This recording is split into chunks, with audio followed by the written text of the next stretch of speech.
Hello students, welcome to biology class. Today's topic is events in sexual reproduction. So sexual reproduction occurs in a large number of organisms from protist to higher vertebrate. In spite of their morphological, physiological and anatomical differences, the fundamental events of sexual reproduction in all these organisms are same. So sexual reproduction is a complicated process and it involves large number of steps, so it involves many steps. So steps with complete sexual reproduction is categorized into 3 steps or 3 phases, that is pre-fertilization phase, fertilization phase and post-fertilization phase. So আমরা একটার পর একটা আলোচনা করব এখানে complete sexual রিপ্রোডাকশনের ক্ষেত্রে এই 3টে মেনলি ফেজ দেখা যায়। এই 3টে ফেজে টোটাল সেক্সুয়াল রিপ্রোডাকশনটা কমপ্লিট হচ্ছে এবং এখানে আমরা একটা একটা করে ফেজগুলো সম্পর্কে আলোচনা করব। সো প্রথমেই আমরা আসছি pre fertilization phase. So pre fertilization phase, pre কথাটার মানে হচ্ছে prior to or we can say before, means যেটা আগে হয়। অ্যান্ড প্রি ফার্টিলাইজেশন মানে আমরা অলরেডি জানি যে ফার্টিলাইজেশন হচ্ছে fusion of gametes. So pre fertilization basically means the prior to fertilization, means prior to fusion of gametes. So here all the events occurs before fertilization is called pre-fertilization events. So এখানে আমরা বলেছি all the events of sexual reproduction that take place before the fusion of gametes are included in this category. তার মানে গ্যামেটের fusion হওয়ার আগে যে সমস্ত ঘটনাগুলো ঘটবে সেইগুলো এই ক্যাটাগরির আন্ডারে পড়ানো হবে, সেগুলো এই ক্যাটাগরির আন্ডারে পড়ছে, ঠিক আছে। সো গ্যামেট ফর্মেশন, সেক্সুয়াল রিপ্রোডাকশনের মেন প্রসেস যেটা, সেটা হচ্ছে ফিউশন অফ গ্যামেটসের ফিউশন ঘটবে, মেল অ্যান্ড ফিমেল গ্যামেটসের ফিউশন ঘটবে। সো গ্যামেটের ফিউশন হতে গেলে তার আগে কি কি দরকার হচ্ছে সেইগুলো প্রি ফার্টিলাইজেশন ইভেন্টসের মধ্যে আসছে। সো অ্যাকচুয়ালি আমরা বলতে পারি pre fertilization event is a preparatory event, preparatory step বলতে পারি। মিনস ফার্টিলাইজেশন হওয়ার আগে বা ফিউশন হওয়ার আগে যা যা কিছু দরকার সেই সমস্ত কিছুর প্রস্তুতি পর্বটা চলে প্রি ফার্টিলাইজেশন ইভেন্টস। সো গ্যামেটের ফিউশন ঘটতে গেলে প্রথমেই যেটা দরকার হবে সেটা হচ্ছে গ্যামেট দরকার হবে। সো সেই জন্য প্রি ফার্টিলাইজেশন ইভেন্টসের আন্ডারে আবার দুটো স্টেপ ইনক্লুড হচ্ছে। So first step is gametogenesis, and gametogenesis এই ওয়ার্ডটা এসেছে দুটো টার্ম, এই টার্মটা এসেছে দুটো ওয়ার্ড থেকে। একটা হচ্ছে গ্যামেটো এসেছে গ্যামেট থেকে, অ্যান্ড জেনেসিস মানে আমরা এর আগে অনেকবার বলেছি, জেনেসিস মানে formation or production. That means gametogenesis is a production of gamete or formation of gametes. So গ্যামেটোজেনেসিসের যদি আমরা ডেফিনেশন বলি তাহলে the process by which gamete formation takes place is called gametogenesis, মানে যেই পদ্ধতিতে গ্যামেট উৎপন্ন হবে সেই পদ্ধতিটাকে বলা হচ্ছে গ্যামেটোজেনেসিস বলা হচ্ছে। And the question is where the gametes are formed. So gametes কোথায় ফর্ম হবে? সো গ্যামেটস ফর্ম হচ্ছে প্যারেন্ট বডিতে। Gametes are formed in the parent body, parent বডির মধ্যে গ্যামেটস ফর্ম হবে। অ্যান্ড আমরা জানি যে সেক্সুয়াল রিপ্রোডাকশন হতে গেলে দুটো গ্যামেটের দরকার হয়, দুটো ডিফারেন্ট গ্যামেটের দরকার হয়। একটাকে মেল গ্যামেট হিসাবে ডেজিগনেট করা হয় আর একটাকে ফিমেল গ্যামেট হিসাবে ডেজিগনেট করা হয়। এবার যদি প্যারেন্ট বডি যদি বাইসেক্সুয়াল হয়, বাইসেক্সুয়াল ইন নেচার হয়, তাহলে একটা প্যারেন্ট বডিতেই দুটো গ্যামেটই তৈরি হবে। আর যদি ইউনিসেক্সুয়াল ইন নেচার হয় প্যারেন্ট বডি, তাহলে সেখানে দুটো আলাদা আলাদা অর্থাৎ ডিফারেন্ট প্যারেন্ট বডিতে মেল অ্যান্ড ফিমেল গ্যামেট তৈরি হবে। মিনস ইউনিসেক্সুয়াল যদি হয় তাহলে সেখানে দুটো ডিফারেন্ট প্যারেন্ট বডি লাগবে, ইউনিসেক্সুয়াল হলে এখানে মেল একটা লাগবে, male organism and female organism লাগবে। মেল অর্গানিজমের মধ্যে মেল গ্যামেট তৈরি হবে, ফিমেল অর্গানিজমের মধ্যে ফিমেল গ্যামেট তৈরি হবে। অ্যান্ড যেটা বাইসেক্সুয়াল যদি অর্গানিজম হয় তাহলে বাইসেক্সুয়াল অর্গানিজমের ক্ষেত্রে অনলি ওয়ান প্যারেন্ট এখানে প্রয়োজন হচ্ছে, অর্থাৎ একটা প্যারেন্টের মধ্যে এখানে কিন্তু দুটো বোথ টাইপসের গ্যামেট কিন্তু এখানে তৈরি হচ্ছে। And next question is how are this gametes formed. So gamete কীভাবে তৈরি হচ্ছে, উৎপন্ন কীভাবে হচ্ছে গ্যামেট। সো এখানে আমরা দুটো সিনারিও দেখতে পাবো, দুটো কন্ডিশন বা দুটো সিচুয়েশন আমরা নিতে পারি। একটা সিচুয়েশন হচ্ছে if parent body is haploid, যদি প্যারেন্ট বডিটা হ্যাপ্লয়েড ইন নেচার হয়। হ্যাপ্লয়েড মানে সেখানে কি হবে, তাদের সেলের মধ্যে ওয়ান সেট অফ ক্রোমোজোম থাকবে। সো প্যারেন্ট বডি যদি হ্যাপ্লয়েড হয়, সো প্যারেন্ট বডি হ্যাপ্লয়েড কাদের ক্ষেত্রে আমরা দেখতে পাবো না, ফাঙ্গি, অ্যালগি, ব্রায়োফাইটস, এই সমস্ত প্যারেন্ট বডির এই সমস্ত অর্গানিজমগুলোর ক্ষেত্রে প্যারেন্ট বডিটা হ্যাপ্লয়েড ইন নেচার হয়। সো এদের ক্ষেত্রে গ্যামেটস প্রডিউস হয় বাই মাইটোসিস ডিভিশন, অর্থাৎ simply parent body undergoes to mitosis division and then haploid gamete is form. So আমরা অলরেডি এটা জেনে গেছি যে গ্যামেটস হ্যাপ্লয়েড ইন নেচার হয়। সো প্যারেন্ট বডিও যদি হ্যাপ্লয়েড হয় তাহলে সিম্পলি প্যারেন্ট বডির সেলকে কী করতে হবে, মাইটোসিস ডিভিশনের মধ্য দিয়ে যেতে হবে, কেননা আমরা জানি mitosis division is a equation division, অর্থাৎ মাইটোসিস ডিভিশন হলে সেখানে প্যারেন্ট সেলের সমসংখ্যক ক্রোমোজোম বিশিষ্ট অপত্য সেল বা অপত্য কোষ উৎপন্ন হয়। সেই জন্য প্যারেন্ট বডি যদি হ্যাপ্লয়েড হয় তাহলে সেখানে parent body simply mitosis division পদ্ধতিতে ডিভাইড করবে এবং হ্যাপ্লয়েড গ্যামেট তৈরি করবে। এবং এটা কোথায় দেখতে পাই আমরা, ফাঙ্গি, অ্যালগি, ব্রায়োফাইট এদের ক্ষেত্রে দেখতে পাই। অর্থাৎ এই সমস্ত অর্গানিজমগুলোর ক্ষেত্রে সেক্সুয়াল রিপ্রোডাকশন ঘটলে সেখানে যখন গ্যামেট ফর্মেশন হয়, গ্যামেটটা সিম্পলি মাইটোসিস ডিভিশনের মাধ্যমে ফর্মেশন হয়। অ্যান্ড দ্য মেজরিটি অফ অর্গানিজমের ক্ষেত্রে কিন্তু প্যারেন্ট বডি ডিপ্লয়েড হয়। So second condition, if parent body is diploid, and এই কেসটা কিন্তু মেজরিটি অর্গানিজমের ক্ষেত্রে দেখতে পাওয়া যায়। অর্থাৎ maximum majority of the organism are diploid in nature. So diploid যদি হয় তাহলে এখানে প্যারেন্ট বডি ডিপ্লয়েড অ্যান্ড গ্যামেটটা কি হচ্ছে, gamete haploid in nature. So এখানে যদি ডিপ্লয়েড কোষ থেকে হ্যাপ্লয়েড গ্যামেট তৈরি করতে হয় তাহলে সেখানে যে ডিভিশনটা লাগে সেটা হচ্ছে মিওসিস ডিভিশন। সো মনে রাখতে হবে, gametes are produced by meiosis division, অর্থাৎ in most of the organism are diploid in nature, so in their cases gametes are produced by meiosis division. So meiosis division এর মাধ্যমে এখানে গ্যামেটটা produce হয়, and meiosis the parent body undergoes to meiosis division, and then the resulting in result of meiotic division the daughter cell will produce and chromosome of daughter cell will be haploid in nature. Okay, so এখানে parent body diploid কাদের মধ্যে আমরা দেখতে পাবো, pteridophyte, gymnosperm, angiosperm and most of the animals including human beings have diploid parent body. So ম্যাক্সিমামদের ক্ষেত্রে, maximum অর্গানিজমের ক্ষেত্রেই কিন্তু এখানে diploid parent body দেখতে পাওয়া যাচ্ছে। সো সেই জন্য তাদের ক্ষেত্রে মিওসিস ডিভিশন হচ্ছে। অ্যান্ড মিওসিস ডিভিশন কেন হচ্ছে না, তার কারণ আমরা জানি মিওসিস ডিভিশন হচ্ছে রিডাকশনাল ডিভিশন। So meiosis division reductional division হওয়ার জন্য ডিপ্লয়েড ক্রোমোজোম রিডিউস হয়ে তার হাফ নাম্বার ক্রোমোজোম হয়, অ্যান্ড হাফ নাম্বার ক্রোমোজোম অর্থাৎ হ্যাপ্লয়েড গ্যামেট তৈরি করে। ওকে, অ্যান্ড এই সমস্ত অর্গানিজমগুলোর ক্ষেত্রে কি হয় না, in this organism specialised cells are present which take part in the formation of gametes is called gamete mother cell. অর্থাৎ এই অর্গানিজম যাদের এই প্যারেন্ট বডিটা ডিপ্লয়েড ইন নেচার, সেই তাদের ক্ষেত্রে দেখা যাচ্ছে এক ধরনের স্পেশাল সেল দেখা যায়। সেই স্পেশাল সেলকে বলা হয় gamete mother sell, and gamete mother sell 2n in nature হবে, অর্থাৎ gamete mother sell diploid in nature হবে।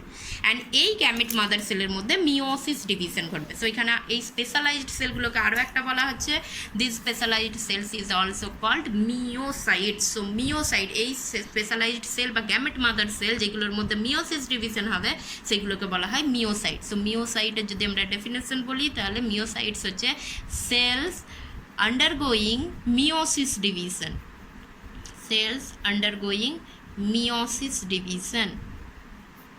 সো যে সমস্ত কোষগুলো মিওসিস ডিভিশন ঘটে, যে সমস্ত কোষের মধ্যে, সেগুলোকে বলা হচ্ছে মিওসাইট। অ্যান্ড ডিপ্লয়েড প্যারেন্ট বডিতে মিওসিস ডিভিশন কোথায় ঘটে না, মেনলি গ্যামেট ফর্মেশন করতে গেলে মিওসিস ডিভিশন ঘটে। তার মানে gamete mother sell, gamete mother sell বলতে যেই সেলটা থেকে গ্যামেট তৈরি হচ্ছে সেটাই হচ্ছে গ্যামেট মাদার সেল বা মিওসাইট বলছি। মিওসাইট কেন বলছি না, তার কারণ হচ্ছে সেখানে মিওসিস ডিভিশন হচ্ছে, সেই জন্য সেটাকে আমরা মিওসাইট বলছি।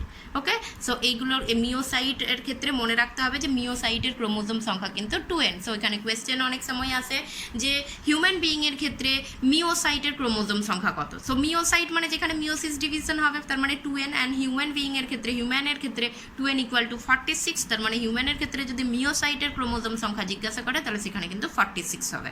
ওকে, আচ্ছা এবার আসি আমরা ইন হায়ার প্ল্যান্টের ক্ষেত্রে, অর্থাৎ যদি আমরা উন্নত ধরনের যে উদ্ভিদগুলো রয়েছে সেই উন্নত ধরনের উদ্ভিদগুলোর ক্ষেত্রে যদি আমরা দেখি, তাহলে হায়ার প্ল্যান্টের ক্ষেত্রে দেখা যায় যে male gamete is formed within pollen grain, পরাগরেণুর মধ্যে মেল গ্যামেট এখানে ফর্ম হয়। অ্যান্ড এই ফর্মেশন, মেল গ্যামেট ফর্মেশনের পদ্ধতিটাকে হায়ার প্ল্যান্টের ক্ষেত্রে বলা হয় মাইক্রো গ্যামেটোজেনেসিস বলা হচ্ছে। সো ইন জেনারেলি গ্যামেট উৎপাদনের পদ্ধতিটাকে আমরা বলি গ্যামেটোজেনেসিস। সেটা ইন জেনারেলি যে কোনো গ্যামেট উৎপন্ন হতে পারে, সেটাকে আমরা বলি গ্যামেটোজেনেসিস। আর যদি হায়ার প্ল্যান্টের ক্ষেত্রে মেল গ্যামেট উৎপন্ন হওয়ার যে পদ্ধতিটা সেটাকে বলা হচ্ছে মাইক্রো গ্যামেটোজেনেসিস। নেক্সট হচ্ছে female gamete is formed within ovule, অর্থাৎ হায়ার প্ল্যান্টের ক্ষেত্রে ওভিউলের মধ্যে বা ডিম্বকের মধ্যে ফিমেল গ্যামেট তৈরি হচ্ছে। অ্যান্ড এই ফিমেল গ্যামেট তৈরি হওয়ার পদ্ধতিটাকে বলা হচ্ছে mega gametogenesis. So mega gametogenesis, again higher প্ল্যান্টের ক্ষেত্রে যদি ফিমেল গ্যামেট তৈরি হয় তাহলে সেখানে সেই পদ্ধতিটাকে বলবো আমরা মেগা গ্যামেটোজেনেসিস। এবার অ্যানিম্যালের ক্ষেত্রে আসি। সো অ্যানিম্যালের ক্ষেত্রে again male gamete is called sperm. So অ্যানিম্যালের ক্ষেত্রে মেনলি মেল গ্যামেটটাকে স্পার্ম বলা হয় এবং এইটা প্রোডাকশনটাকে বা ফর্মেশনের পদ্ধতিটাকে বলা হচ্ছে স্পার্মাটোজেনেসিস। সো এগুলো স্পেসিফিক, অ্যান্ড এই পদ্ধতিগুলো সম্পর্কে আমরা যখন হিউম্যান রিপ্রোডাকশন পড়বো তখন জানবো, বা এখানে sexual reproduction in flowering plant যখন পড়বো তখন মাইক্রো গ্যামেটোজেনেসিস বা মেগা গ্যামেটোজেনেসিস সম্পর্কে আমরা জানতে পারবো। অ্যান্ড ফিমেল গ্যামেট, অ্যানিম্যালের ক্ষেত্রে ফিমেল গ্যামেটকে বলা হচ্ছে এগ বা ওভাম। অ্যান্ড এই এগ বা ওভামটা হচ্ছে পদ্ধতি, যে পদ্ধতিতে তৈরি হচ্ছে সেটাকে বলা হচ্ছে উজেনেসিস। সো এগুলো specific term for animal, and এটা স্পেসিফিক টার্ম ফর হায়ার প্ল্যান্টের ক্ষেত্রে। সো এটা গেল অল টোটাল গ্যামেটোজেনেসিস।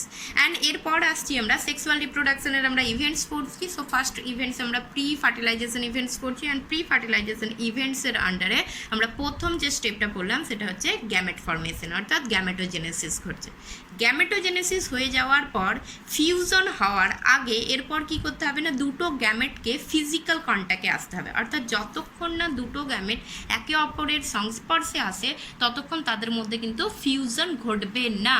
সো সেই জন্য প্রি ফার্টিলাইজেশন ফেজের সেকেন্ড স্টেপ যেটা আছে সেটা হচ্ছে ট্রান্সফার অফ গ্যামেট, অর্থাৎ গ্যামেটের ট্রান্সফার। সো গ্যামেটের ট্রান্সফার মিনস এখানে হচ্ছে দুটো গ্যামেটকে একে অপরের সংস্পর্শে আসতে হবে, তবেই কিন্তু সেখানে ফিউশনটা পসিবল হবে, আদারওয়াইজ হবে না। ওকে, সো এখানে ট্রান্সফার অফ গ্যামেটস কীভাবে হচ্ছে না, ইন লোয়ার প্ল্যান্টস, যেগুলো একদম নিম্ন শ্রেণীর যে সমস্ত উদ্ভিদ যাদের ক্ষেত্রে সেক্সুয়াল রিপ্রোডাকশন দেখা যায়, যেমন as for example algae, fungi, এদের ক্ষেত্রে। সো এদের ক্ষেত্রে কি হচ্ছে, both the gametes are motile. So এখানে দুটো গ্যামেটসই মোটাইল হয়, অর্থাৎ দুটো গ্যামেটসই ফ্ল্যাজেলা বিশিষ্ট হয়। সো এদের ক্ষেত্রে কি হয়, both the gametes come out from their respective structure, অর্থাৎ male gametes come out from male reproductive structure and female gametes come out from the female reproductive structure and they fuse in a surrounding medium. So এখানে সাধারণত medium হিসাবে কোনো একটা medium দরকার হয় যেখানে এরা ফিউজ করতে পারবে। সো মিডিয়াম হিসাবে এখানে ওয়াটার কাজ করে থাকে। So water act as a medium. So এখানে মনে রাখতে হবে এখানে দুটো গ্যামেটই মোটাইল হচ্ছে, সেই জন্য দুটো গ্যামেটই তাদের রেসপেক্টিভ স্ট্রাকচার থেকে বেরিয়ে এসে কোনো একটা সাধারণ মিডিয়ামের মধ্যে মিলিত হচ্ছে। And next আসছে in flowering plant, that is in higher plant. So উচ্চ শ্রেণীর, উন্নত শ্রেণীর যে উদ্ভিদগুলো রয়েছে মেনলি সপুষ্পক উদ্ভিদ, তাদের ক্ষেত্রে কি হয়, তাদের ক্ষেত্রে both the gametes are non motile. তার মানে দুটো গ্যামেট, মেল গ্যামেট এবং ফিমেল গ্যামেট উভয় গ্যামেটই কিন্তু ফ্লাজেলা বিহীন হচ্ছে। সো এখানে মেল গ্যামেটটা, ফিমেল গ্যামেটটা তৈরি হয় ওভিউলের মধ্যে এবং মেল গ্যামেট তৈরি হয় অ্যান্থারের মধ্যে, পোলেন গ্রেনের মধ্যে। অ্যান্থারের মধ্যে থাকে পোলেন গ্রেন, অ্যান্ড পোলেন গ্রেনের মধ্যে এই মেল গ্যামেটটা তৈরি হয়।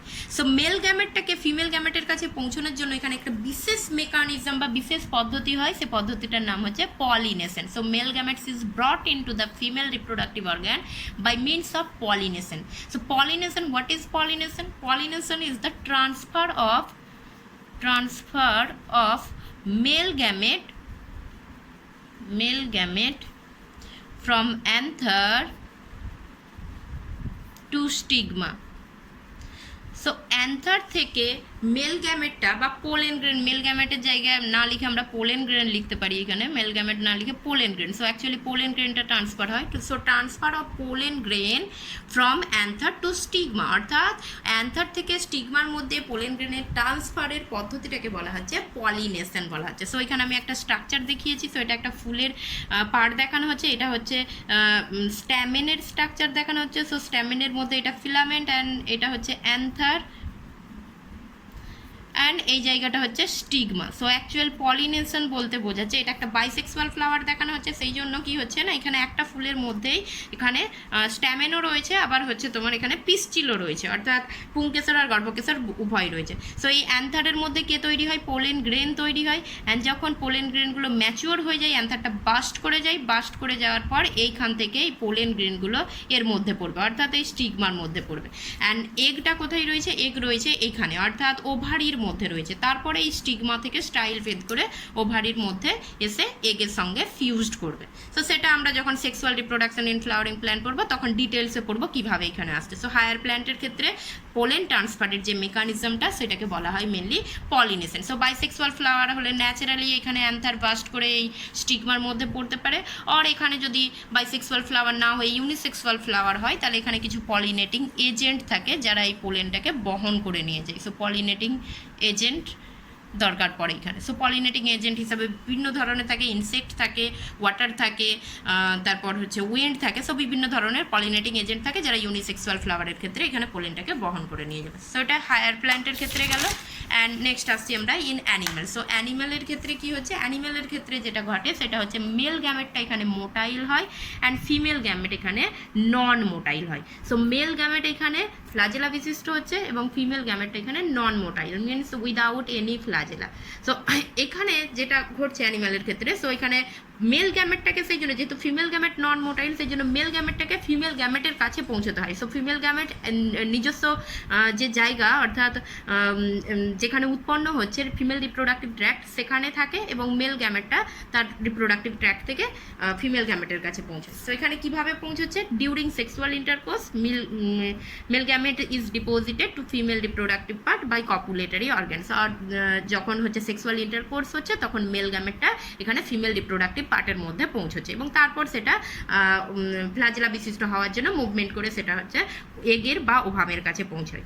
এবং এখানে যেহেতু ফিমেল গ্যামেট নন মোটাইল এবং ফিমেল গ্যামেট একটা জায়গায় থাকে, ফিমেল গ্যামেটের সংখ্যা কিন্তু কম হয় এবং মেল গ্যামেটকে যেহেতু অনেকগুলো বাধা বিপত্তি পেরিয়ে ফিমেল গ্যামেটের কাছে পৌঁছতে হয়, সেই জন্য এখানে লার্জ, এই সমস্ত অর্গানিজমের ক্ষেত্রে large number of male gamete তৈরি হয়। সো মেল গ্যামেটের সংখ্যাটা ফিমেল গ্যামেটের তুলনায় অনেকটাই বেশি হবে। তার কারণ হচ্ছে এখানে চান্সেস মানে পসিবিলিটি অনেক কম হয়ে যায়। যদি মেল গ্যামেট কম পরিমাণে উৎপন্ন হয় তাহলে ফিমেল গ্যামেটের কাছে পৌঁছতে পারবে কি পারবে না তার জন্য পসিবিলিটি অনেকটা কমে যায়। সেই জন্য পসিবিলিটি বাড়ানোর জন্য এখানে মেল গ্যামেটের পরিমাণটাও অনেকটা বেশি হয়।